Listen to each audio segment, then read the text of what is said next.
Camille Perri is the author of The Assistants and When Katie Met Cassidy. Her new novel is a fun, witty, and suspenseful story about three women, one dog park, and a colorful cast of characters. It's called Social Animals. We begin our What We're Reading conversation learning a little more about Camille Perri and how she got her start as a writer. So I'm Camille Perri, the author of Social Animals, and I'm a former librarian, actually. I'm a former reference librarian. I worked in Long Island libraries. I started out as a page, shelving books at my local library, and then went on to library school and became a librarian.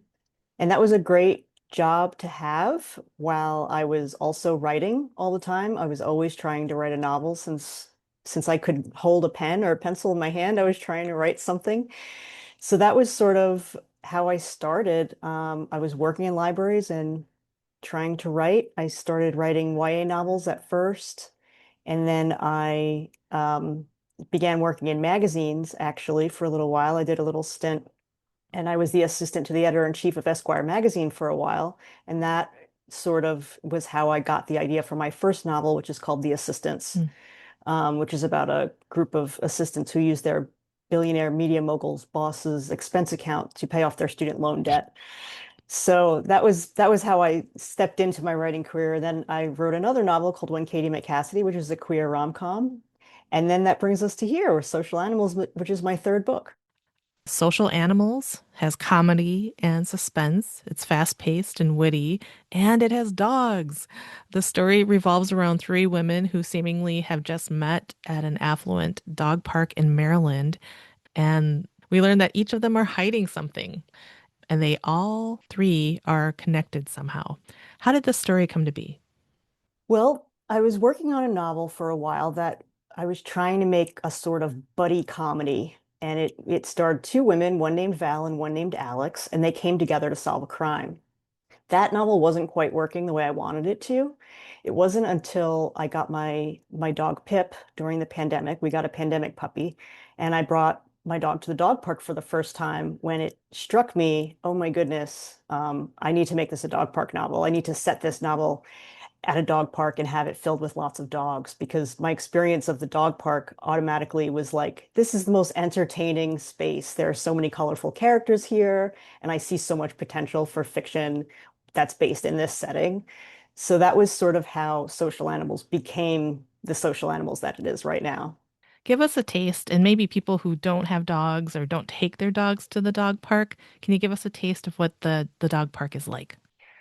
Well, dog parks are super interesting because they're public spaces where all are welcome. And you always know when that's the case, just like in libraries, public spaces where all are welcome. You get a lot of different types of people, sort of in an enclosed space. They maybe wouldn't, in other circumstances, be socializing with one another. So you get a lot of different types of people sort of bumping up against one another. I became a regular at the dog park, and what's funny about being a regular is you start to learn everybody's backstories a little bit. You learn about the park gossip, you learn about the park politics, you learn about like who has drama with who or who maybe dated who but got their heart broken. There's all sorts of intrigue, and it's almost like a soap opera. And when we were going to the dog park regularly during the pandemic, it was mostly our only social life. So I would really look forward to 5:30 at night every night when we'd head over to the dog park. I looked forward to it like a favorite TV show. So you mentioned that Val and Alex are two of the characters in your book, Social Animals. There is also June, who's a third character, and the story kind of revolves around these three women. What do you want readers to know about them at the start here? Yeah, so you get the points of view from each of the three women. The first character you meet is Val, and Val is a former con artist, present PI, and she's hired by June's husband to spy on her because he believes that June might be having an affair, and he thinks that this affair is sort of going down with someone at the dog park. So Val, in order to take on this job, has to acquire a dog. And she is not a dog person, to say the least. And so it's a big deal when Val has to adopt this little dog, and she gets a little Brussels Griffon, which is the same breed of dog that I have, and you could see on the cover of the book. And the Brussels Griffon is not the easiest breed for someone who's a new dog owner. So Val is really working against a lot. The second character you meet is Alex, and Alex is a bit mysterious. When you first meet her in the book, you don't know a whole lot about her, but you do know that she has some secrets. And you know that she is also going to the dog park to seek out June, but you don't totally know why at the beginning. That'll unfold as you continue through the book. But you do know that she's targeting June in some way. And June is the character whose husband has hired Val to spy on her. And June on the outside is just all bright light. She's very friendly. She seems really happy on the outside. She's got this golden retriever who's sort of a buffoon. But on the inside, June's really feeling very isolated and she's super lonely. And she's really had trouble making friends in adulthood. And so when these two mysterious characters show up at the dog park, Val and Alex, she's kind of ripe for the picking because she's so excited about the possibility of having genuine friendship with these two new characters. And that's what gets everything rolling in the book. This is what we're reading, and we're talking with writer Camille Perri. Camille's new novel is called Social Animals. Now, June seems to have a real affinity with dogs. And you mentioned how Val isn't a dog person, but she had to take on a dog. And we learned that Alex eventually will also acquire a dog throughout the story. What does this dog ownership represent in Social Animals, aside from the part, being a plot-driven element? But what else does it represent in the story? Well, all three of the characters in Social Animals, when we first meet them, are having trouble with connection. They are all sort of lonely in some way. And the dogs that are in their lives, I wanted the dogs to somehow serve as a catalyst for them for the change that was going to come. So it's kind of unique to each character how that functions. But for Val, for example, she's someone who's sort of a loner and she doesn't really connect, and she's the one who really doesn't want a dog. And she has the most challenging situation with having a dog in her life. But you'll see how the dog sort of forces Val to change and grow and evolve in the way that you like a character to do so in a novel. And each dog sort of functions that way in the book for each of their humans. So we do have to talk about your dog, who is you said is represented on the cover of the book, and it is. I've been showing everybody. I've been showing everybody this cover because it is possibly the cutest and angriest looking dog I've ever seen. Yeah, And you said it is a Brussels Griffon. that's right. The dog in the book is called Cash, and your dog is Pip. Can you tell us about your dog, how you ended up using them in the book? Is this a really good representation of your own dog? So the cover of Social Animals is Brussels Griffon, but it's a long-haired Griff, and I actually have a short-haired Griff, but it's definitely the same frowny face on all of the Griffs. They are known as Grumpy Griffons because they have a very pouty look about them. And my dog, Pip, when I submitted the manuscript of Social Animals to my agent for the first time, I thought it would be kind of funny to attach a photo of my dog to the cover of the document because I had this photo of her where she looks really, really grumpy.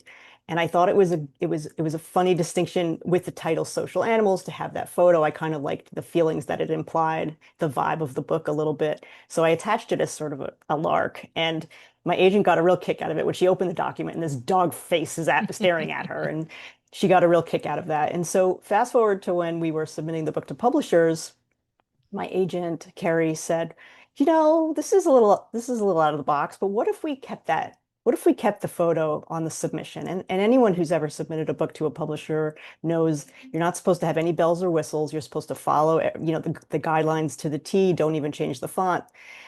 So at first I was a little nervous about it, but then I thought, oh, why not? If they can't, the book's funny. Like if they can't get a kick out of that, then they're not probably going to like the book anyway. So it really was a hit, and I think it really captured people's attentions, and they got the point of it to sort of set the tone for the book a little bit.